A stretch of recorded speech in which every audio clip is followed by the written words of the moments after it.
Queridos amigos, sejam bem-vindos ao canal Videira Espírita.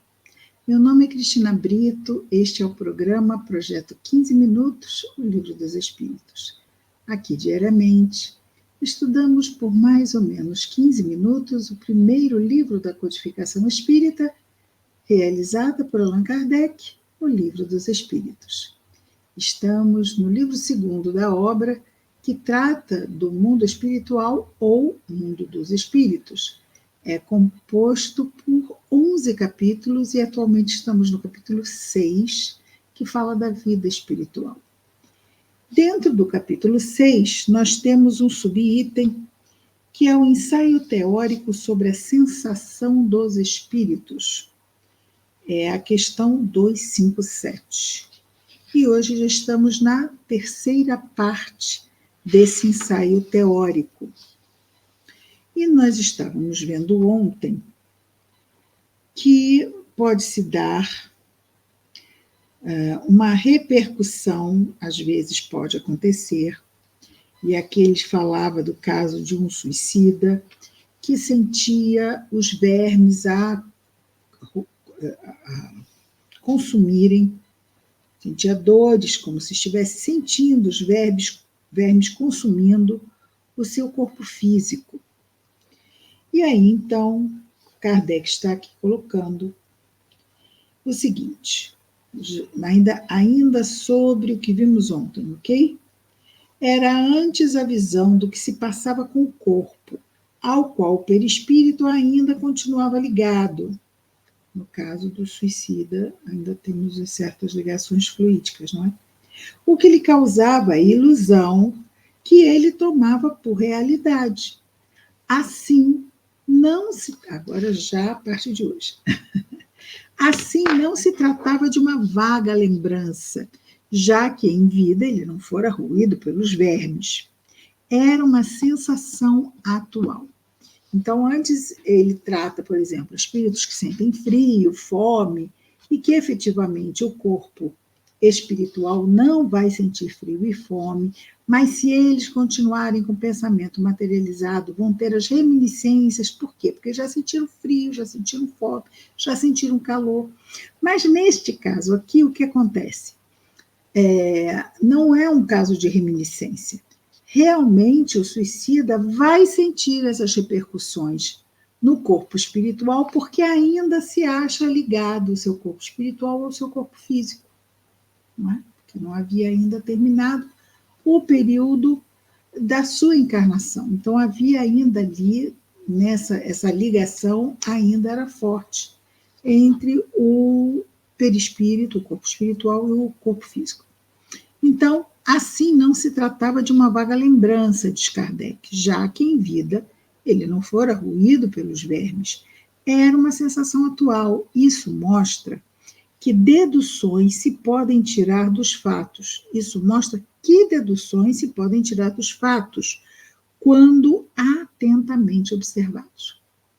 Então, cada caso, né, cada caso é um caso no sentido de não podermos comparar desencarnados em situações normais a suicidas, que é uma desencarnação totalmente fora do planejado, ok? O planejamento reencarnatório, no caso.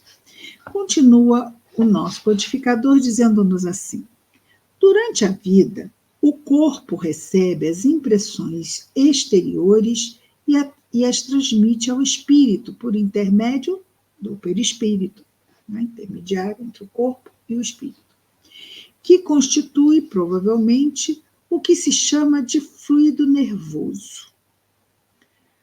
Então, para que o perispírito possa enviar as sensações do corpo físico ao espírito, ele vai necessitar desse fluido nervoso, que é o que liga o corpo físico ao corpo espiritual, esse fluido nervoso ou fluido vital.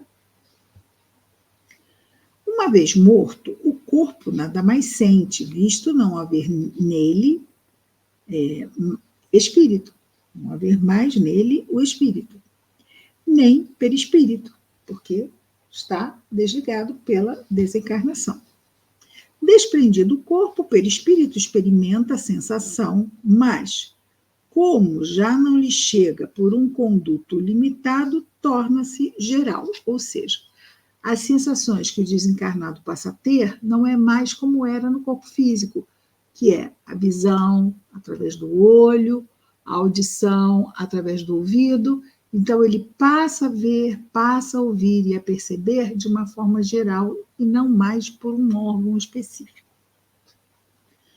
Ora, não sendo o perispírito, na realidade, mais do que simples agente de transmissão, pois é o espírito que possui a consciência, deduz-se que, se pudesse existir perispírito sem espírito, aquele não sentiria mais que um corpo morto. Sim, se pudesse existir perispírito sem espírito, mas não pode. Ok? Pode haver um corpo físico sem espírito, mas não há perispírito sem espírito, ok? Que ele levanta uma hipótese, mas para que entendamos bem. Do mesmo modo, se o espírito não tivesse perispírito, seria inacessível a toda sensação dolorosa. É o que ocorre com os espíritos completamente purificados. Sabemos que quanto mais eles se purificam, mais etérea se torna a essência do perispírito, donde se segue que a influência material diminui à medida que o espírito progride, isto é, à medida que o próprio perispírito se torna menos grosseiro. Então, menos ligação ele tem com uma matéria mais grosseira, porque o espírito vai progredindo, e o perispírito vai se tornando uma matéria cada vez mais rarefeita, menos suscetível de qualquer tipo, até mesmo de reminiscências, não é? Vai ficando para trás. Como vai ficando para trás as nossas reminiscências do nosso período infantil?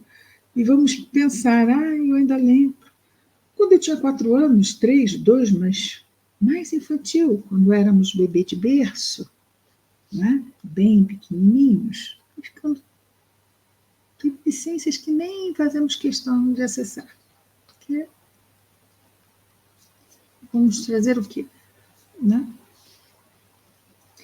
Ok. Aí pensamos, mas se for um trauma e tal, nós estamos falando aqui numa comparação com espíritos, fazendo como se fosse a fase adulta, espíritos mais purificados. Então, na questão do espírito, não há trauma, porque se houvesse trauma, eles não estariam purificados, não é? Muito bem. Continuando aqui. Vamos perder a hora, não é? Mas replicarão as sensações desagradáveis como as agradáveis. São transmitidas ao espírito pelo perispírito. Ora, se o espírito puro é inacessível a umas, deve ser igualmente a outras. Se é inacessível às sensações desagradáveis, deve ser inacessível também às sensações agradáveis, porque o seu perispírito já está muito rarefeito. Sim, sem dúvida, com relação às que provêm unicamente da influência da matéria que conhecemos. Então, sensações provenientes da matéria que conhecemos, sensações que advêm de reminiscências.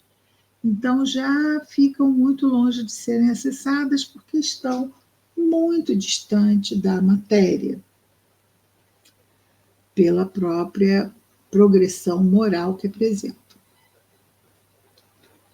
O som dos nossos instrumentos, o perfume das nossas flores, não lhe causam nenhuma impressão. No entanto, o espírito experimenta sensações íntimas de um encanto indefinível das quais não podemos fazer a menor ideia, porque a esse respeito somos quais cegos de nascença diante da luz. Sabemos que elas existem, mas por que meios se produzem? Então, vejamos. espírito puro se deleita com uma música, com sons, com estímulos que nós desconhecemos. A música não é de longe o que consideramos música. Por isso, a nossa música não diz nada, não é? Os sons não dizem nada, imagens. Imaginemos a natureza das esferas sublimes, angélicas, os mundos angélicos ou divinos. Como deverá ser a natureza desses mundos? Quais deverão ser suas cores, as formas que elas se encontram, ou não, não é? Se não forem formas, as luzes. É um outro tipo de encantamento, de alegria por sentir as coisas do seu plano, do seu nível de percepção. Muito, muito, muito, muito distante do nosso. A gente pensa assim, será que lá a música é clássica? Música clássica, para esses espíritos puros, ainda é uma música muito materializada. Não temos ideia do que possa ser. É algo que vai muito além da nossa compreensão. Continua aqui Allan Kardec.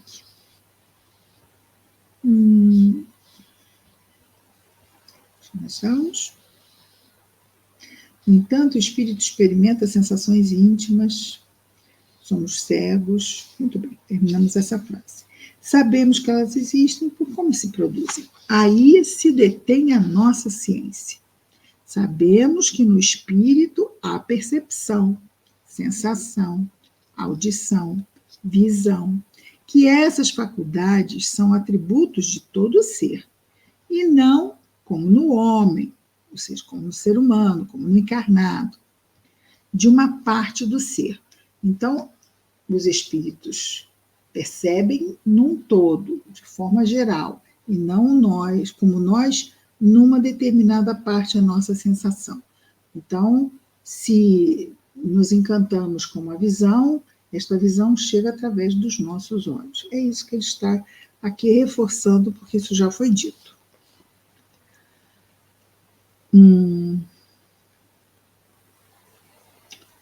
Que essas faculdades são atributos de todo ser e não, como no homem, no encarnado, de uma parte do ser. Mas ainda uma vez aí, de que modo eles as têm? Quer dizer, como é essa questão de uma visão ou uma audição de forma geral por todo o corpo espiritual? É o que não sabemos. Os próprios espíritos não têm como nos informar sobre isso, pois a nossa linguagem não foi feita para exprimir ideias que não possuímos. Efetivamente, ninguém escuta por todo o organismo, não é? Assim acontece com os selvagens, cuja linguagem, por falta de termos, não tem palavras para traduzir nossas artes, ciências e nossas doutrinas filosóficas. Ou seja, não precisam ser selvagens, não é? Basta uma cultura que não tenha alguma particularidade de outra cultura. Como é que se explica isso? Né? Como é que é no seu idioma? Não, no meu idioma não tem isso. Não tem como eu dizer isso porque não existe no meu idioma. No meu idioma vai ser uma coisa estranha ou uma coisa diferente, mas essa coisa não tem nome. Dizendo que os espíritos são inacessíveis à impressão da nossa matéria, queremos falar dos espíritos muito elevados, cujo envoltório etéreo não tem analogia na Terra, não tem comparação.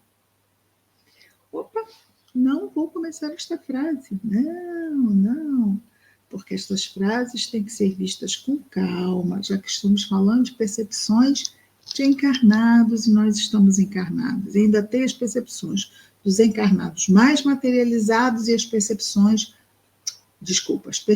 dos desencarnados mais materializados e as percepções dos desencarnados mais elevados e purificados. Sendo assim, vamos devagar, porque que devagar vamos longe, não é mesmo? Amanhã estaremos de volta com mais uma parte desta questão 257, que trata do ensaio teórico sobre a sensação dos espíritos. Até lá, até amanhã, com mais um Projeto 15 Minutos, o Livro dos Espíritos. Muita paz a todos.